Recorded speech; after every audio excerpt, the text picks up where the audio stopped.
Salud amigos, tripulantes de nuestra querida, contaminada y única nave espacial.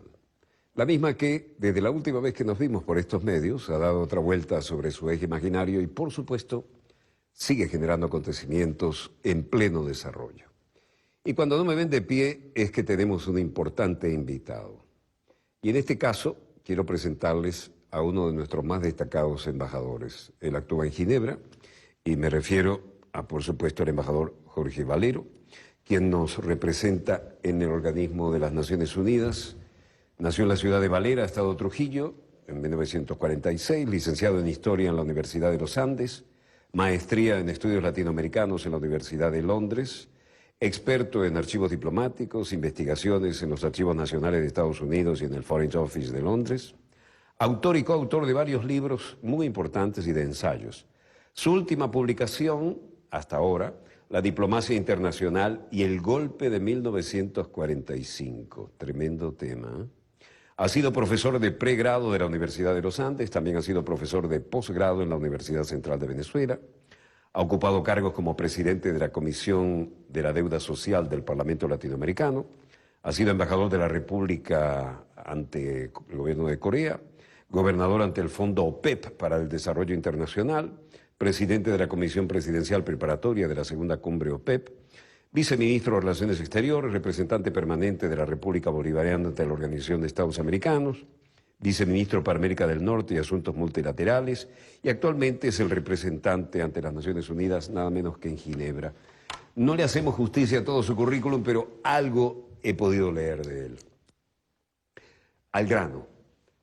¿Qué es esta calificaciones que han intentado darle a Venezuela que si cumple o no cumple con determinados parámetros? ¿Qué es lo último? El 1 de noviembre, esto es la semana pasada, tuvo lugar el segundo examen periódico universal de Venezuela.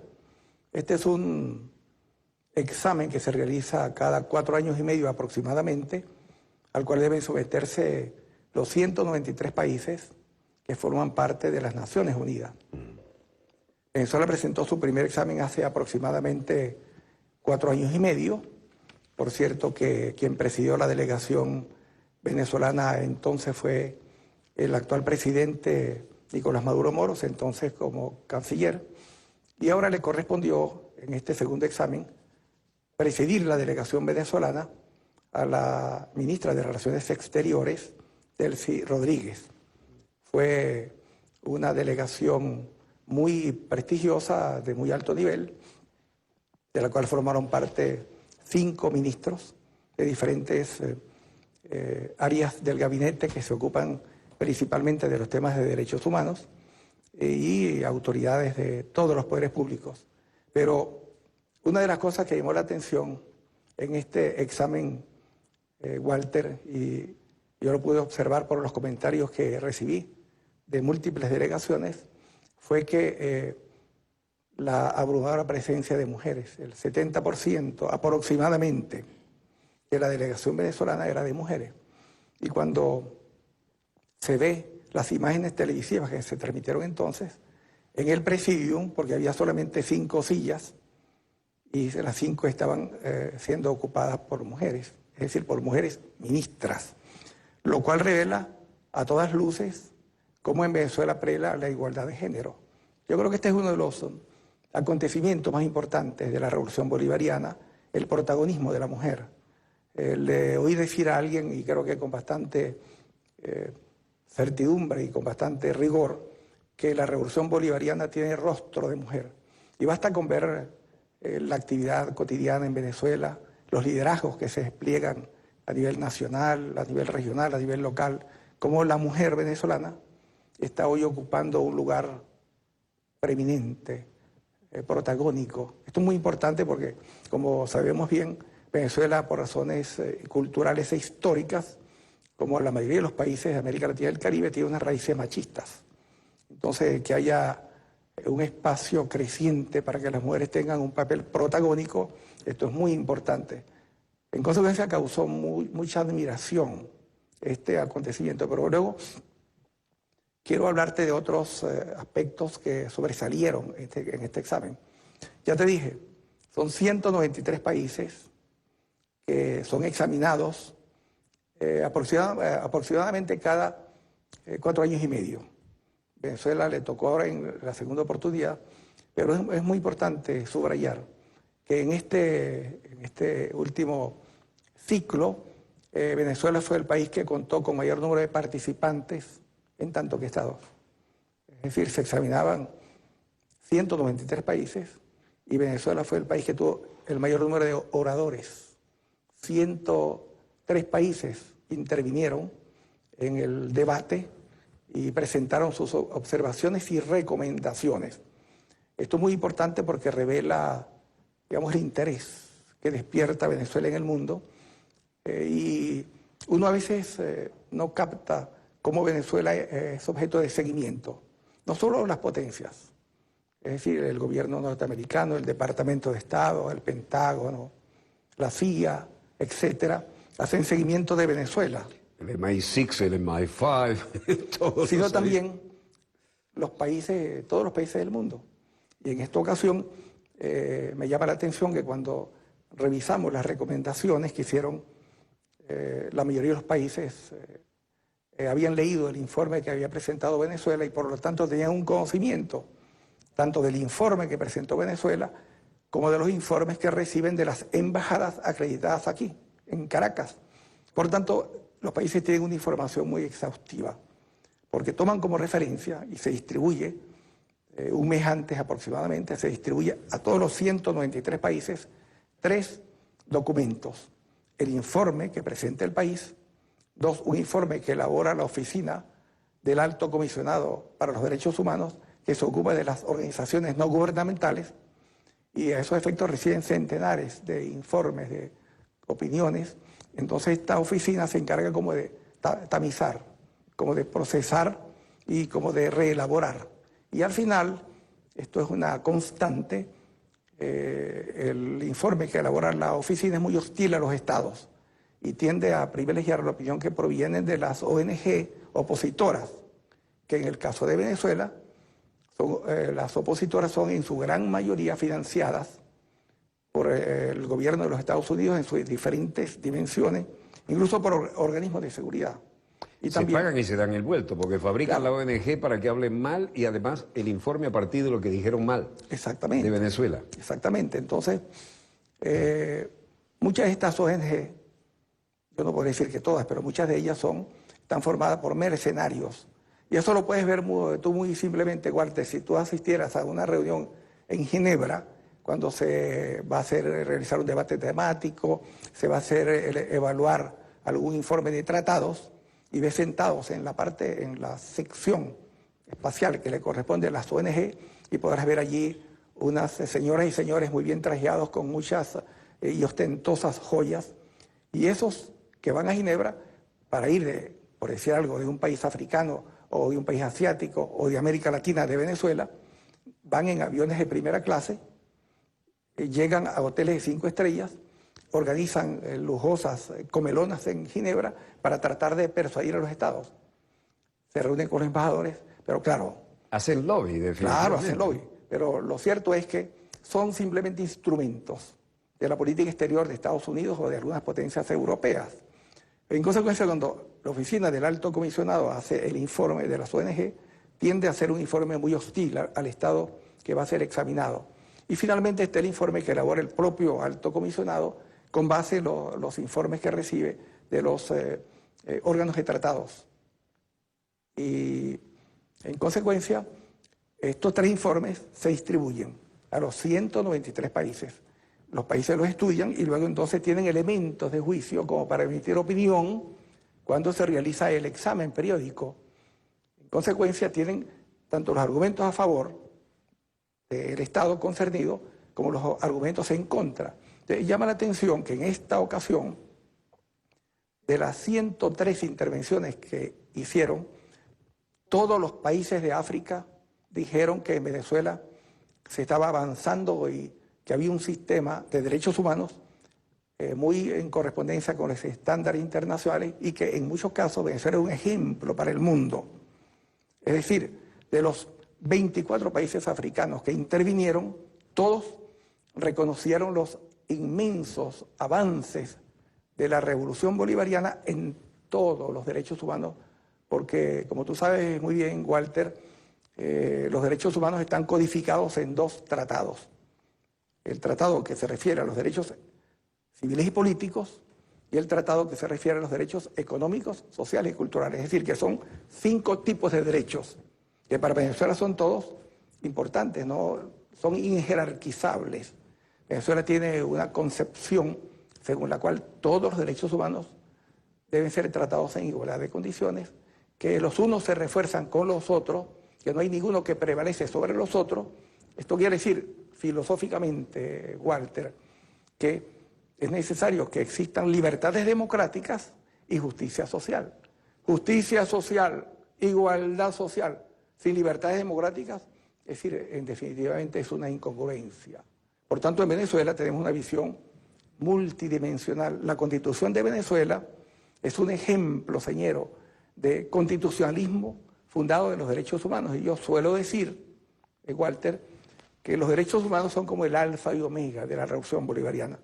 Los derechos humanos constituyen la esencia y la sustancia de un proceso que tiene al ser humano como destinatario de la acción del Estado y que tiene como objetivo estratégico la construcción de una sociedad en la que prevalezcan e incluso se hagan viables los derechos que han sido históricamente reclamados por la humanidad y que en el marco de los sistemas históricamente constituidos a lo largo de la historia no han podido ser realizados. Podría decírtelo para hablar de un ejemplo gráfico. La Revolución Francesa, los derechos del hombre, esos derechos que son tan hermosos, luego no fueron instrumentados después de la Revolución Industrial. Es decir, que estamos como en deuda con los derechos humanos que invocó la Revolución Francesa. En consecuencia, la Revolución Bolivariana históricamente ha logrado construir una síntesis histórica. Y por eso nuestra Constitución es una Constitución de las más avanzadas del mundo. Pero volviendo otra vez, Walter, y perdona que me extienda en el tema, volviendo al examen. La idea es que usted se extienda, porque no lo tenemos todos los días. Usted opera en Ginebra y lo que podríamos decir coloquialmente en las grandes ligas de la diplomacia. Así que es un gusto tenerlo aquí y recibir de usted esta información. Sí, volviendo otra vez al examen periódico, recuerdo de nuevo, intervinieron 103 países, la mayoría absoluta hizo recomendaciones porque el ejercicio tiene como propósito que los países en un examen entre iguales puedan hacer recomendaciones. Esto es muy importante, el examen periódico, porque todos los países son... En general la gente no sabe esto, ¿no? Y además no sabe que hemos salido absolutamente, no aprobados, felicitados. No, eximidos. Eximidos de... Venezuela sacó las más altas calificaciones. Las más altas calificaciones. Porque de las recomendaciones que hicieron los estados, la mayoría de ellas están siendo implementadas y las otras que no están siendo implementadas las asumimos porque nosotros, por supuesto, tenemos que ser responsables y escuchar la opinión de los países, a todos los países del mundo. Por tanto, aprendemos de las experiencias, de las prácticas positivas que se desarrollan en otras latitudes. Venezuela, la revolución bolivariana no es perfecta, es perfectible. Somos dialogantes, dialogamos con el sistema de derechos humanos, estamos comprometidos con el sistema universal. Es por esto, por ejemplo, que Venezuela presentó ahora 24 compromisos. Es el país que presentó más compromisos, los que llaman compromisos voluntarios. Porque además de que tú recibes las recomendaciones, que tú acoges o no acoges, también tú haces compromisos voluntarios. Y Venezuela informó que va a presentar 24 compromisos voluntarios, lo cual refuerza el país que más compromisos voluntarios presentó en este ciclo. Entonces, volviendo otra vez a los éxitos de Venezuela, reconocimiento del mundo de que en Venezuela está vigente un Estado de Derecho y de Justicia, de que Venezuela avanza en el camino de las libertades democráticas, de que existe plenitud de libertades, incluyendo libertad de expresión, de manifestación. Se reconoce cómo el Estado venezolano respeta los derechos humanos. Ahí, por ejemplo, se puso ejemplos de cómo las manifestaciones, incluso me llamó la atención porque esta fue una información que proporcionó el Ministerio de Información el Ministerio de Justicia de Venezuela, el Ministerio de Interior y Justicia de Venezuela, el delegado, el viceministro, y las cifras son, no las recuerdo, pero son, este año se han realizado 2000 y tantas manifestaciones, y 2000 y tantas manifestaciones, la gente reclama, protesta. La protesta y el reclamo es un derecho constitucional. Es decir, yo creo que una sociedad en la cual la gente reclama sus derechos es una sociedad vibrante. Pero lo particular y lo importante de esta movilización de la gente, de las comunidades, es que el Estado venezolano garantiza la movilización, respeta la movilización y protege, ¿no? Ese es como un récord, ¿no? Por supuesto. A nivel mundial, es impensable la cantidad de manifestaciones. No, es una cosa asombrosa. Creo que es el país que tiene más movilizaciones. Esto revela lo vibrante. La vitalidad de esta democracia. No una democracia congelada, autorreprimida, porque es vibrante. Entonces, esto es muy importante porque hay un despertar de la conciencia colectiva. Y creo que una de las principales conquistas de la revolución bolivariana y chavista es el alto nivel de participación política. Y cuando digo participación política, digo tanto de gobierno como de oposición. Aquí nadie se calla, aquí todo el mundo se expresa. Eso es muy importante. Y enfáticamente, de nuestra manera. Qué importante, Walter, que la política sea un ejercicio de multitudes. Es decir, que la política sea una expresión de la voluntad colectiva. Ya no es un asunto de élites. Antes la política era una cuestión de capillas, de unos políticos profesionales y de gente que entendía la política simplemente como un mecanismo de modus vivendi. Y muchas veces se utilizaba la política o la condición política para fines inconfesables. La política debe ser, y este es el fundamento ético de la política socialista y bolivariana, que es una entrega colectiva. El político bolivariano, el político chavista, y Chávez es el ejemplo. Yo creo que Chávez es un ejemplo, yo diría algo así como emblemático en la historia de la especie humana. Es decir, qué hombre que entrega, es decir, entregó su vida por el prójimo. Es decir, que Chávez, en cierto modo, era un predicador en el sentido más estricto, era un profeta, era un hombre con una sensibilidad y con una entrega. Es decir, él disolvió incluso su propio ser, lo disolvió entregado a la comunidad, entregado a su pueblo, al pueblo de Venezuela, pero también entregado a los pueblos del mundo. Es por esto que Chávez es tan admirado. Es decir, Chávez es admirado en el mundo. Por eso es que Venezuela tiene tanto respaldo. El sentido de solidaridad que tenías, reivindicando incluso el concepto de la patria grande, ¿no? Pero además, más allá de ese concepto, ¿no? Sí, incluso me llamó la atención, por ejemplo... Tercer mundo, sobre todo. Y esto fue muy notorio en las recomendaciones de los países, por ejemplo, del África, también algunos del Caribe, que hacían referencias a los generosos programas de cooperación que Venezuela impulsa a través de Petrocaribe. Es decir, que Venezuela es un ejemplo, yo diría un ejemplo sobresaliente en el mundo, porque como tú sabes, la economía capitalista no existe, en la economía capitalista no existen regalos, no existen donaciones, no existen, es decir, es una economía de mercado. Entonces Venezuela, hay países, te cito el caso de Haití, la cooperación de Venezuela con Haití es sin ninguna retribución. Venezuela provee de energía, ¿no?, de productos de petróleo a Haití, y Venezuela es el principal cooperador con Haití y no estamos esperando que nos den nada. Nada a cambio de eso. Nada a cambio. Así que qué generosidad. Yo me reuní, ahora precisamente cuando hay una emergencia, un terremoto, el primer Hércules que llega es venezolano, ¿no? Yo me reuní, por ejemplo, con el embajador haitiano. Después llega el cubano. Ahora en las postemerías de este examen me conversé con el embajador de Haití sobre este evento que venía, y él decía que realmente, es decir, la admiración que siente el pueblo haitiano por Venezuela, por el presidente Chávez, porque Chávez hizo posible que se tejieran como nunca los lazos de amistad entre el pueblo de Venezuela y el pueblo haitiano. Pero esto es una constante, esto es un reconocimiento de los pueblos del África con Venezuela, ¿no?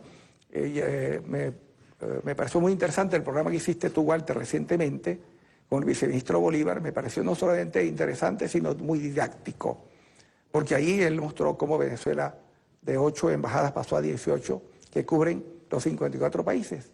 del África. El África era un continente despreciado. Lo teníamos enfrente y no existía. Incluso yo recuerdo, voy a hacerte este comentario, hubo un ministro aquí, que no quiero mencionar porque ya no existe, pasó a otro espacio del globo terráqueo y de la constelación cósmica. Ese canciller de Venezuela era racista y anticaribeño. Por eso sufrió una derrota aplastante cuando pretendió ser el líder de la OEA. Venezuela, por el contrario, bajo el liderazgo de Chávez, recuperó la dimensión caribeña, incluso reivindicó nuestra condición de país que tiene raíces africanas, de raíces indígenas. Sí, señor. Es decir, que estamos reencontrándonos con lo que somos, con eso que Bolívar llamaba la raza cósmica, ¿no? Es decir, entonces, Venezuela tiene un gran prestigio mundial y es por esto que tuvimos un éxito rotundo. Es decir, yo diría que es un éxito aplastante, que por cierto estuvo antecedido por una victoria diplomática, porque días antes, 2 semanas antes de que se celebrara este examen, el 1 de noviembre, el gobierno de Estados Unidos, el Departamento de Estado, redactó una declaración para la cual utilizó a un país, lamentablemente, de América Latina, específicamente Paraguay, lo utilizó como títere para presentar una declaración condenatoria de Venezuela. Esto era como los preparativos para que Venezuela naufragara 2 semanas después, cuando se iba a realizar el examen periódico universal. Pero resulta que, como decimos en criollo, salieron con las tablas en la cabeza porque 89 países respaldaron a Venezuela las declaraciones que elaboraron países amigos de Venezuela, el ALBA, países del Laimandi Group, que eso es el grupo de ideas afines, del cual forman parte aliados de Venezuela, Rusia, China, India, etcétera. Fue patético el papel de la Cancillería paraguaya. Fue una derrota aplastante. Incluso mandaron un viceministro para que sirviera, digamos, de ponente. Era realmente lamentable porque es decir, tenemos información precisa de que el Departamento de Estado redactó en inglés la declaración y se le entregó al embajador de Paraguay, es decir, al gobierno de Paraguay, y vino el viceministro de Paraguay a presentarla. Bueno, salieron una derrota aplastante, porque 89 países apoyaron a Venezuela y 27 países apoyaron la infame declaración contra Venezuela. Esto era conociendo como conocemos, Walter, y tú sabes que yo tengo una larga experiencia diplomática. Sí, señor. Este es como empiezan los preparativos para la invasión a un país, o para la intervención en un país, o para bombardear un país, o para utilizar los derechos humanos como tema. Empiezan en el Consejo de Derechos Humanos.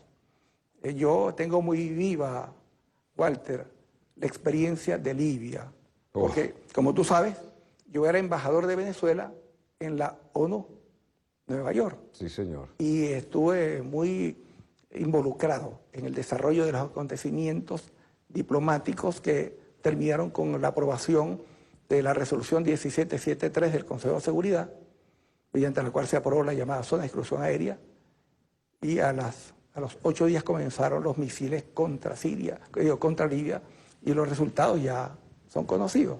La destrucción de un país que era, por cierto, Walter, y después una Hillary Clinton diciendo, fuimos vivos y murió. Ja, ja, ja, ja. Sí, no, eso fue verdaderamente como Gaddafi. Verdaderamente fue deplorable. Educado en las grandes academias militares de Occidente, bendecido cada vez que ayudaba y generosamente ayudaba en cualquier crisis, y además, por cierto, que también ayudaba a ciertos candidatos, ¿no? Sí, pero ¿con qué le pagaron? Sí, ¿no? pero fíjate, Walter, ¿no? Libia era el país de mayor nivel de vida en el África, de mayor nivel educativo, de mayor nivel de educación, Sanidad. de sanidad, infraestructura. Era el país más desarrollado. Yo estuve 2 veces en Libia y tuve el honor de entrevistar al coronel Gaddafi. La gente no tiene idea cómo vivía esa gente, un estándar de vida envidiable. La grandes obras de infraestructura, aquella cosa gigantesca, aquel acueducto que hiciera una cosa asombrosa, una de las obras maestras de de la ingeniería, ingeniería hidráulica en historia. Venciendo al Sáhara, ¿no? No, fue impresionante. Entonces ese país que tenía ese estándar de vida, incluso le daba recursos para ayudar, era el país que más ayudaba al África, que cooperaba con el África, destruyeron.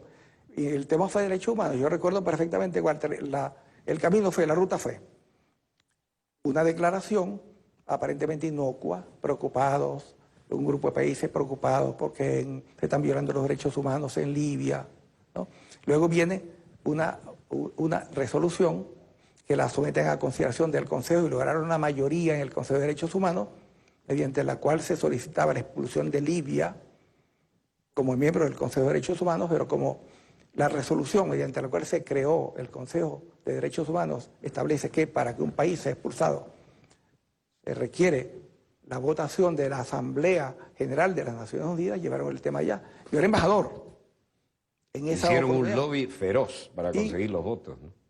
Bueno, cuando se aprobó la votación, Venezuela fue uno de los países que se opuso. Yo me acuerdo, creo que yo te conté a ti en alguna ocasión, sí. que el presidente Chávez me llamó. Apenas yo concluí mi discurso, me llamó al minuto para comentarme y manifestar su complacencia por las palabras que yo había pronunciado.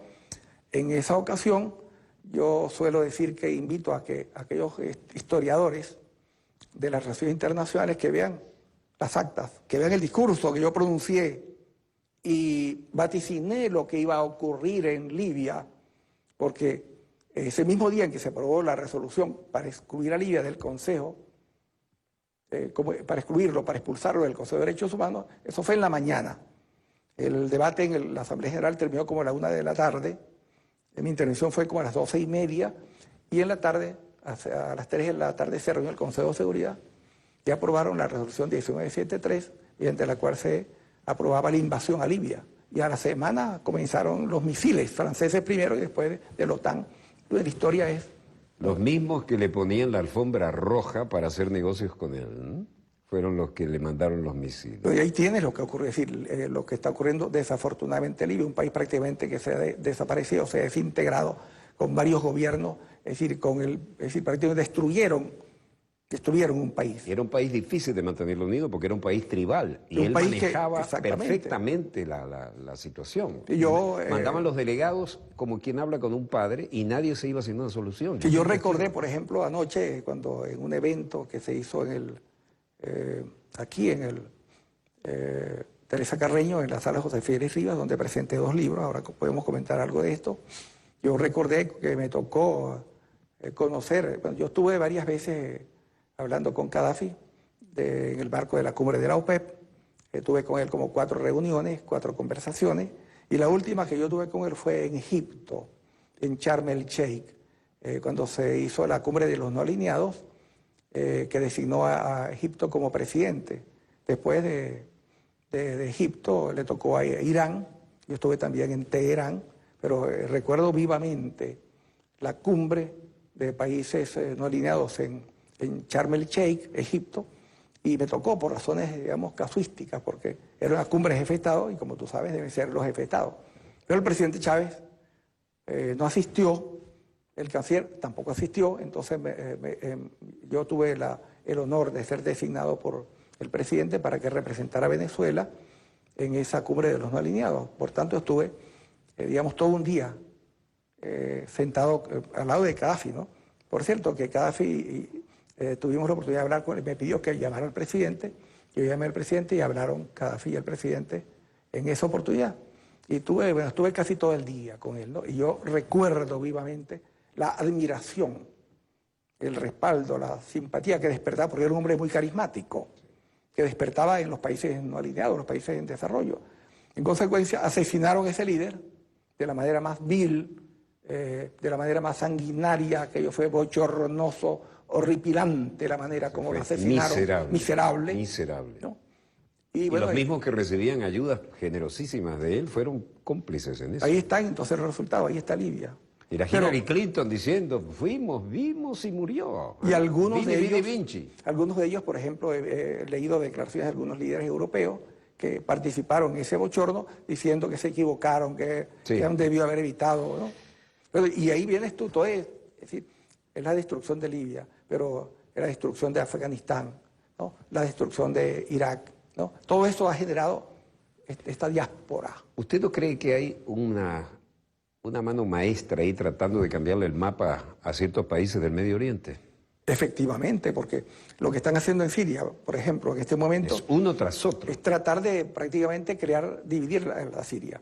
Por fortuna, Walter, creo que esta es una constatación muy importante, la presencia de Rusia ha sido determinante. Ha cambiado totalmente el mapa militar y creo que se está en las proximidades de derrotar el terrorismo, los grupos terroristas que fueron creados por Estados Unidos. Porque Al-Qaeda, acuérdate, en el contexto de la confrontación Afganistán, la Unión Soviética, la CIA creó Al-Qaeda, entonces estos grupos terroristas son Al-Qaeda y sus derivaciones. En consecuencia, Estados Unidos, la CIA creó el terrorismo, ¿no? Es decir, ellos son los principales les da culpables. La logística, les da el apoyo político, diplomático cuando es necesario, le da el armamento y le dan el dinero además para reclutar gente, ¿no? Exactamente. Le invito a hacer una pausa y este tema que es de palpitante actualidad y lo además el papel que está ahora recuperando aparentemente y sin aparentemente, ¿no? La Rusia moderna, ¿no? Que me parece que en este balance era imprescindible algo así, ¿no?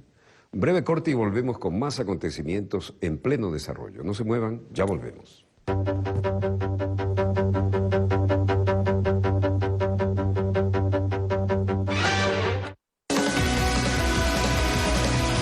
Ya vuelve Dossier.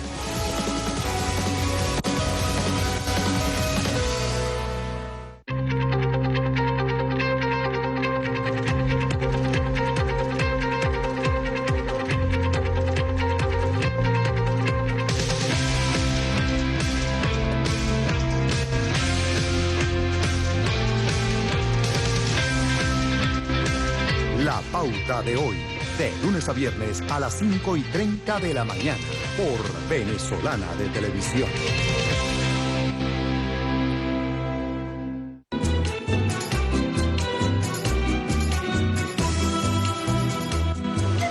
Como presidente de la República y líder del movimiento bolivariano revolucionario de Venezuela con estos procesos de diálogo. Hay que ser optimista cuando se trata de la paz, tener esta oportunidad que nos estamos dando como la oportunidad para desarmar el odio, la intolerancia, diálogo, palabra, encuentro, para la búsqueda del interés común del país y abrirle camino a el amor entre los venezolanos y las venezolanas. Yo asumo el compromiso más profundo con este proceso de diálogo que arranca el día de hoy. Y agradezco a la MUD por estar aquí presente y espero que hagamos el mayor y el mejor de nuestros esfuerzos para avanzar de manera progresiva y de manera sostenida. Gracias.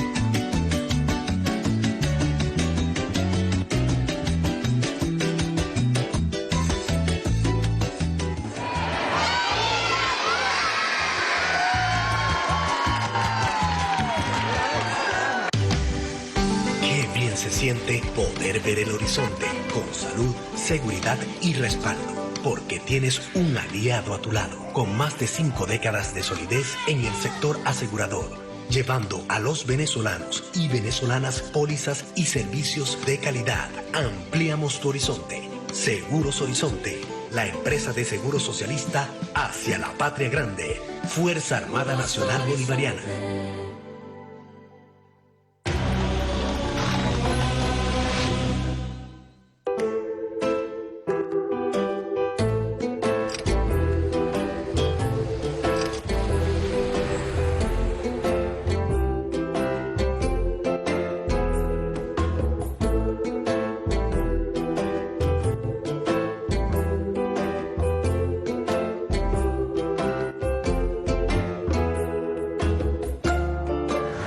diferencia está en los ojos de quien mira. Todos tenemos diferencias. ¿Cuál es la tuya? Entre Iguales, este miércoles a las 6:30 de la tarde por Venezolana de Televisión. Continúa Dossier.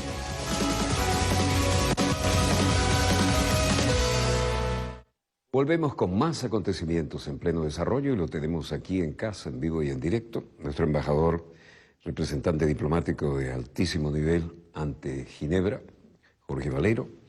Y además quería hacer oportunas las circunstancias para presentar algunos de sus libros. Aquí tenemos, por ejemplo, Emblemas de Rebelión, de Jorge Valero, por supuesto, del Fondo Editorial Fundarte, una editorial que respetamos mucho. Y un título que a mí me parece tan significativo, Las Quimeras del Hidalgo, ¿no?, de Jorge Valero. Háblenos de estos libros, señor embajador. Bueno, el primer libro que tú presentaste, Emblemas de Rebelión, está prologado por Gustavo Pereira, que es un prominente intelectual venezolano. Es un libro de ensayos que aborda temas diferentes, temas históricos, reflexión política, filosófica, crítica literaria, y hay un capítulo dedicado a Chávez, ¿no? Están ahí recogidos discursos que pronuncié en diferentes escenarios, tanto en el momento en que el presidente se encontraba convaleciente, e hicimos una misa en la Catedral de San Paul en Nueva York, y ahí pronuncié un discurso, y luego cuando pasó a la eternidad nuestro líder, hice varios discursos, y ahí están ahí reflejados. Hay un capítulo, pero este es un libro de, vamos a llamarlo, de reflexión filosófica, en el cual, además, cuando hablo de emblemas, estoy hablando de emblemas que representan los predicamentos de una nueva humanidad, de grandes figuras como, por ejemplo, Malcolm X, la lucha contra la apartheid. Las nuevas generaciones casi premeditadamente ignoran quién es Malcolm X, ¿no? El señor Obando. Obando y Bravo.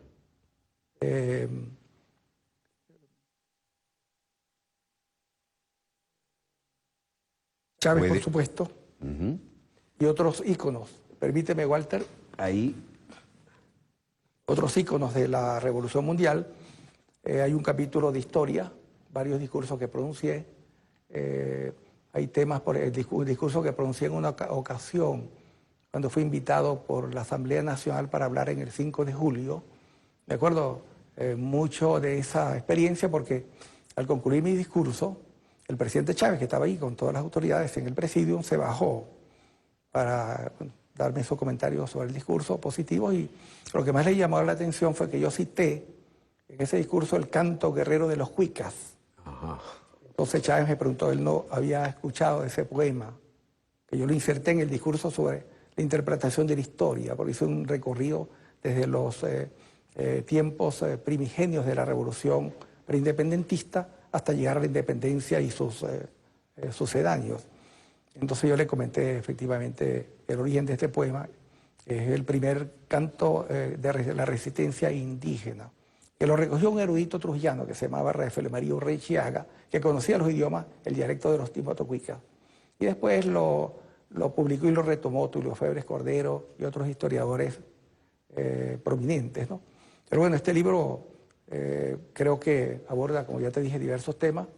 Incluso aquí hay una conferencia que yo dicté muy interesante sobre la diversidad del español, porque hay en Ginebra una asociación de intérpretes de los diferentes países. Entonces me invitaron, es un grupo numeroso, como 100 intérpretes, que son intérpretes oficiales, que obviamente trabajan en los 5 idiomas. Entonces me pidieron que hablara de lo que yo quisiera. Entonces hablé de la diversidad del español. Entonces eso fue de muy grata acogida, porque yo puse de manifiesto que el idioma español que se habla en nuestro territorio tiene la misma dignidad que el idioma español que se habla en España. Entonces hice una especie de reflexión sobre a partir de la teoría literaria, de la importancia del idioma español en su diversidad de expresiones. Digamos que este libro, creo yo, tiene bastante aporte.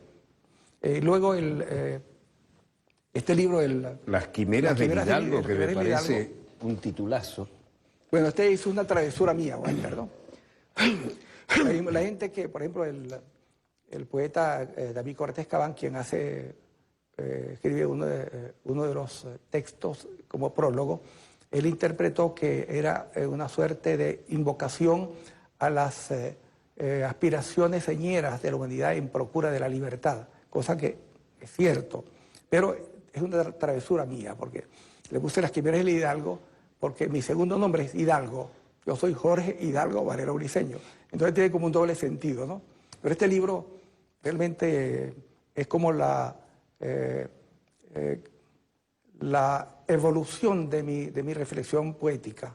Este es un libro muy, creo yo que muy bien elaborado, porque hay poemas aquí que tienen 20 años de que empecé a escribirlos. Pero yo soy como obsesivo con el idioma y yo corrijo como Hölderlin, que corrigía 20 veces, ¿no?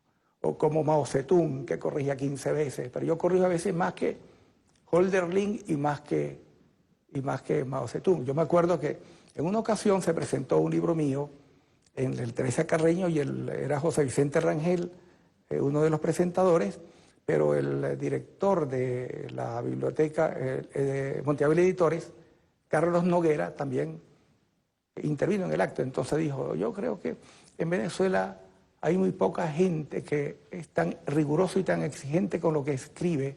Yo conozco solo dos personas, Juan Sánchez Peláez y Jorge Valero, porque Jorge Valero hasta cuando llegan los textos a la imprenta, llama para que se corrijan. Es decir, yo soy en cierto modo un obseso y trato de ser muy responsable con lo que escribo y no publico nada hasta que no siento que ha alcanzado la perfección o casi la perfección, porque la perfección es solo Dios, pero uno tiene que buscar la perfección y nunca podremos encontrarla, pero la perfección es el afán de buscar el ideal, ¿no? Entonces yo soy así, de alguna manera. Entonces este libro realmente lo recomiendo.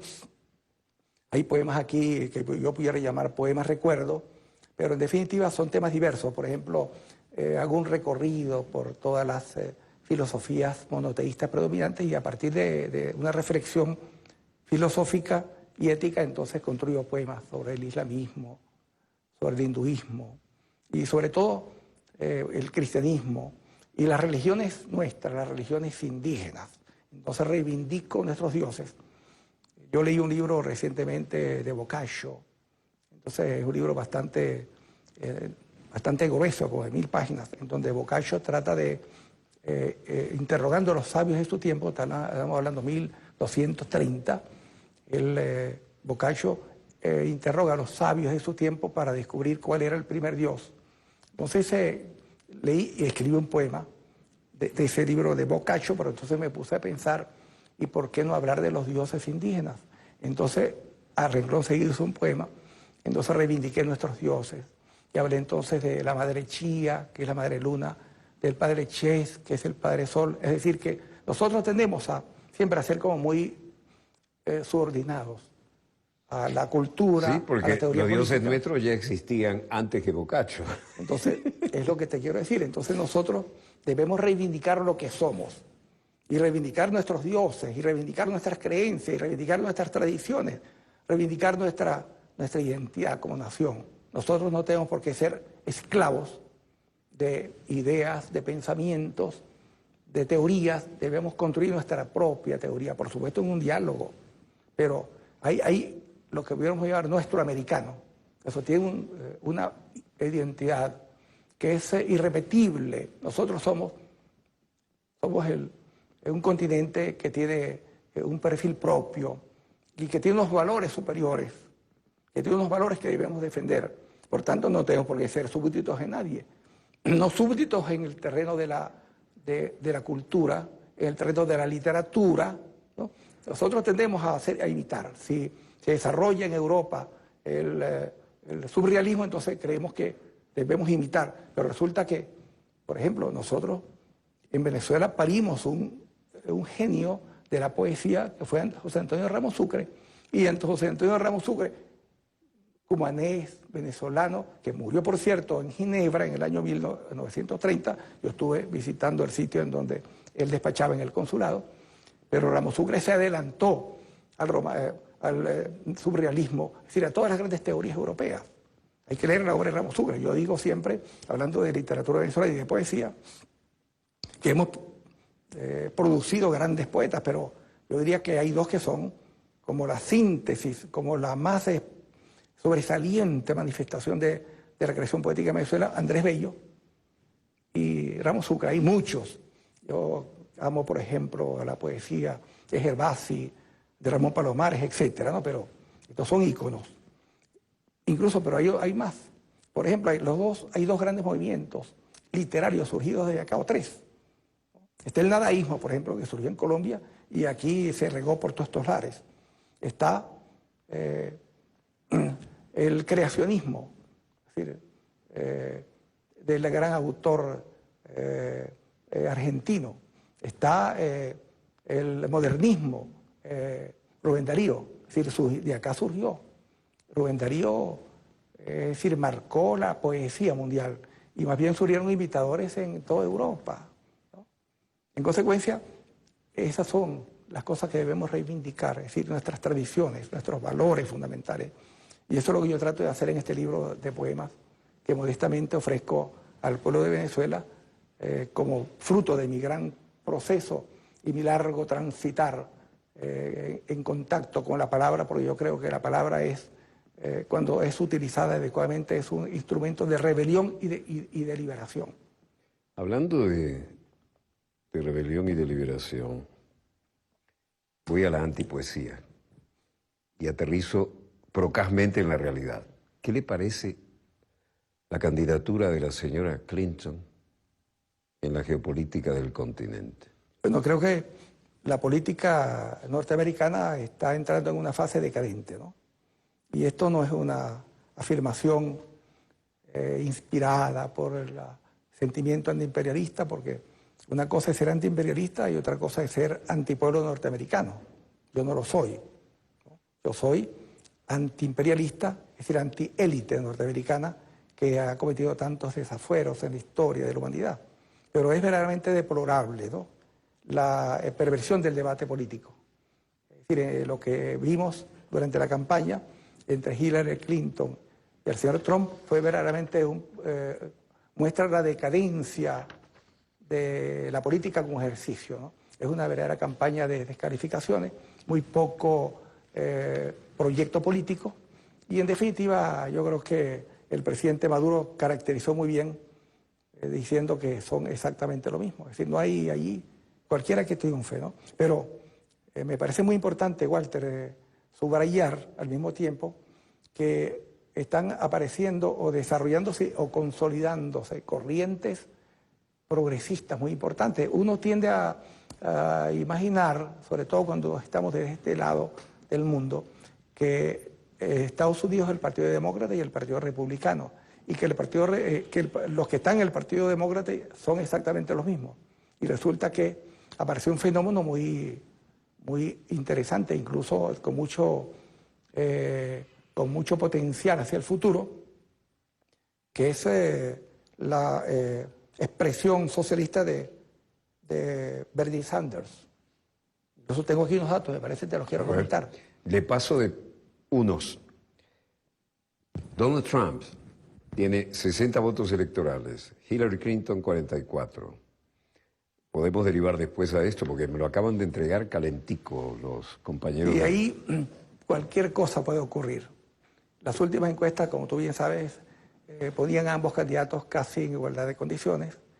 Se hizo una especie de pool de encuestas y todas daban prácticamente un resultado parecido, de modo que cualquier cosa puede ocurrir. Es decir, en este momento es muy incierto el resultado. Estamos viendo cuando se examina estado por estado cómo de pronto suben y bajan los candidatos, ¿no?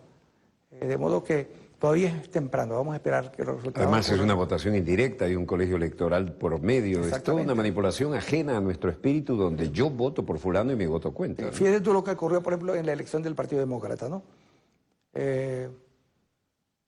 La señora Hillary Clinton obtuvo el 55.2%, pero de ese 55.2%, aquí tengo los datos exactos, ella obtuvo 2.206 delegados. Repito, 2.206 delegados. Y Sanders obtuvo 1.845 delegados. Es decir, prácticamente la diferencia fue precaria. La diferencia un poco mayor se derivó de que, como tú sabes, allá hay lo que llaman superdelegados. Es decir, son la burocracia del partido. Sí. Entonces ella logró que 590 la apoyaran y Sanders solo 47. Es decir, si los superdelegados hubieran apoyado a Sanders, hubiera sido Sanders el candidato del Partido Demócrata. Y todas las encuestas, yo recuerdo, me estuve examinando encuestas a la luz de la elección de... Ahora, eso por lo que respecta a la lucha interna dentro del Partido Demócrata, ¿no? Pero ahora viene el encontronazo con este nuevo extraño ejemplar político que es Trump. Y allí cualquier cosa puede ocurrir porque ciertamente la señora Clinton es como la representante del Departamento de Estado, del Pentágono y de Wall Street. Y esta es una especie de, vamos a llamarlo un freelance, ¿no? Que ha logrado recoger el sentimiento, un cierto sentimiento racista que hay allí en los Estados Unidos, un cierto sentimiento antimigrante que hay en Estados Unidos, un cierto sentimiento, digamos, de superioridad blanca que hay en Estados Unidos. Es decir, hay una... En la historia cultural de Estados Unidos hay unos elementos que convergen, ¿no? Y cualquier candidato que hubiera aparecido y levante estas banderas, hay como una especie de nutriente, hay como una especie de fuente, digamos, que puede validar un candidato de este tipo. Por cierto, que el Trump se inscribe en una tendencia mundial que está apareciendo en Europa también, ¿no? Que es una tendencia racista, xenófoba, es decir, que odia a los inmigrantes, que considera que el migrante es un delincuente, que debe ser hostilizado, que debe ser asesinado, y también la hostilidad frente a la diversidad religiosa. Es un tema norte-sur, en definitiva, porque la avalancha de gente que viene de África hacia las que fueron las colonias que los explotaron y cruzan el Mediterráneo como sea, es lo mismo que ahora atemoriza a la avalancha que viene desde el sur a la frontera de Estados Unidos. Ellos son los responsables de la diáspora de estos países. Es decir, que son las guerras, principalmente, que ellos han causado, las invasiones que vienen desde los tiempos coloniales y que pasan ahora por nuevas guerras coloniales. Ellos son los culpables, es decir, que toda esta migración que viene, por ejemplo, de Siria, que viene de los países del Medio Oriente, es decir, que viene de Afganistán, que viene de esos países del África, es resultado de las políticas de explotación, de vasallaje, de guerras, y de los estímulos a las guerras civiles que se han producido en muchos países africanos. Son ellos los que estimulan estas guerras. En consecuencia están pagando las consecuencias. Y ahora que se produce este fenómeno de que millones de personas buscan un nuevo techo bajo el sol, entonces crean las barreras. Lo que quiere hacer Trump con los mexicanos, ¿no? Es decir, que es preocupante, ¿no?, esta situación que está ocurriendo, pero... Tu experiencia como diplomático de larga data, ¿qué va a terminar produciendo esta avalancha en el Mediterráneo hacia Europa y esta avalancha hacia Estados Unidos de la que tiene tan atemorizado, por ejemplo, a la señora Hillary Clinton? Bueno, hay muchas interrogantes, Walter, lo que va a pasar en el mundo, porque hay una recomposición de las relaciones internacionales. Yo anoche puse mucha atención al programa que tú tenías, estabas explicando el protagonismo militar de Rusia. Esto es evidente. Ha levantado el perfil. No, sí, es evidente que está adquiriendo cada vez más un poderío militar, porque esto es en consecuencia de la expansión de la OTAN. Sí, no es que no lo tuviera, pero claro, es que tiene que mostrar músculo porque la OTAN ya estaba cebándose. Hoy ha habido una recuperación del espíritu ruso. Es decir, no hay que olvidar que Rusia ha sido siempre una gran potencia desde los tiempos del zar, ¿no? Y esto queda en la historia nacional. Lo mismo China, ¿no? Son países que han tenido a lo largo de la historia. Incluso Irán, es decir, el imperio iraní, es decir, el imperio persa, ¿no? Entonces, estos son países que tienen históricamente, ¿no? Son tres culturas milenarias que además nunca van a renunciar a su espíritu. Incluso del cuerpo. Turquía, ¿no? El Imperio Otomano. Entonces, El Imperio Otomano, por favor. Entonces, en definitiva, esos son como sentimientos acumulados en la historia, ¿no? Yo estaba viendo, por ejemplo, en estos días, en el caso de Rusia, cómo están reivindicando incluso, por ejemplo, toda la tradición ortodoxa, están erigiendo monumentos, es decir, están tratando de recuperar su historia, la historia cultural. Y esto creo que el papel de Putin ha sido fundamental en ese proceso de recuperación, digamos, del alto perfil. Y es muy importante ese alto perfil de Rusia porque contribuye a que haya un equilibrio. Es decir, que la potencia que tiene el potencial militar predominante todavía tenga contrapesos. Pero eso es lo militar. Es decir, en lo militar se está produciendo también una diversificación del poder mundial. Pero esto ocurre donde ocurre más claramente la diversificación. Es en el terreno de la economía y del comercio. Es decir, Estados Unidos está siendo superado por China. Es decir, que hay como un equilibrio militar, hay una tendencia evidente. Es decir, en los próximos 20 años China será la gran potencia económica y comercial del mundo, ¿no? Y esto creará nuevas alianzas. Yo diría que ya lo es, ¿no? Por derecho propio, porque la China que yo conocí en el 85, todo el mundo en bicicleta, ahora todo el mundo en carros último modelo, y no han puesto un hombre en la luna porque no les interesa, porque la tecnología espacial la han desarrollado exponencialmente, ¿no? Incluso me ha llamado mucho la atención esta, digamos, la audacia de la política exterior, en el caso de Rusia, esta aproximación, por ejemplo, a Turquía, que siendo un país de la OTAN, sin embargo... Era el ángulo, en la Guerra Fría, era el ángulo estratégico de la OTAN contra la ex Unión Soviética. Exactamente, y cómo se ha ido produciendo aproximaciones entre Rusia y Turquía. Recientemente estuvimos en Turquía y realmente eso se siente así, ¿no? Y el orgullo nacionalista, no ya en el marco de la OTAN, sino nuestra historia, nuestro posicionamiento. Y eso tiene eso tiene impacto en una cosa inadvertida que es, por ejemplo, cómo Turquía ha ido, vamos a decirlo así, morigerando su posición frente a Siria. No hay que olvidar, ¿no?, que Turquía era como el gran puente a través del cual se entrenaba, eso es evidente, eso todo el mundo lo sabe. Sin embargo, ha habido una especie de... Claro, eso tiene que ver con otro problema. El problema y un volver a su cultura y a su religión. Eso tiene que ver en otras cosas, tiene que ver con el problema de los kurdos, ¿no?, que tienen también allí, sobre todo en el norte de Turquía, tienen... Grandes guerreros que están siendo utilizados por muchos también, ¿no? Nos quedan apenas 2 minutos. ¿Cómo redondeamos esto desde su punto de vista con su experiencia diplomática? Veo un mundo que está en proceso de transformación. Es decir, soy optimista con respecto a las tendencias. Uno tiene que ver las relaciones internacionales a partir de tendencias, ¿no? E incluso lo veo también a nivel mundial, pero lo veo también a nivel regional. Que hubo alguna gente que se sentía extremadamente pesimista por lo que estaba ocurriendo en nuestro continente, que efectivamente se había producido un cierto proceso de, vamos a llamarlo así, de influencia inusual de Estados Unidos en la política exterior en nuestro continente, lo que pasó en Brasil, lo que pasó en Argentina, pero no hay que olvidar que en ambos países el potencial de resistencia es muy grande, porque en el caso de Brasil hay un poderoso movimiento obrero, y hay un líder que tiene un gran potencial, que es Lula da Silva, y está llamando a recuperar la democracia brasileña, y esto tiene que engarce con movimientos sociales muy poderosos. Es decir, que hay unas victorias, unas conquistas alcanzadas por los trabajadores, por el pueblo, que no van a ser desmanteladas, o va a haber mucha resistencia. Y en el caso argentino es exactamente igual, ¿no? Ahora bien, creo que lo que ocurrió en Nicaragua es muy importante. Es decir, no solamente influye en Centroamérica, sino que es como una campanada, porque también contra Nicaragua el imperio y sus acólitos arremetieron, e incluso intentaron desconocer el resultado, el 72% de la victoria.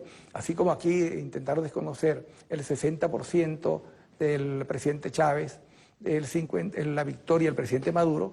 Es decir, hubo toda una campaña por parte de los factores de poder internacional para tratar de contener el triunfo sandinista que fue tan contundente, de modo pues que esos son signos, a mi juicio, alentadores en la región y en el mundo. Creo que definitivamente asistimos al declive histórico del mundo unipolar.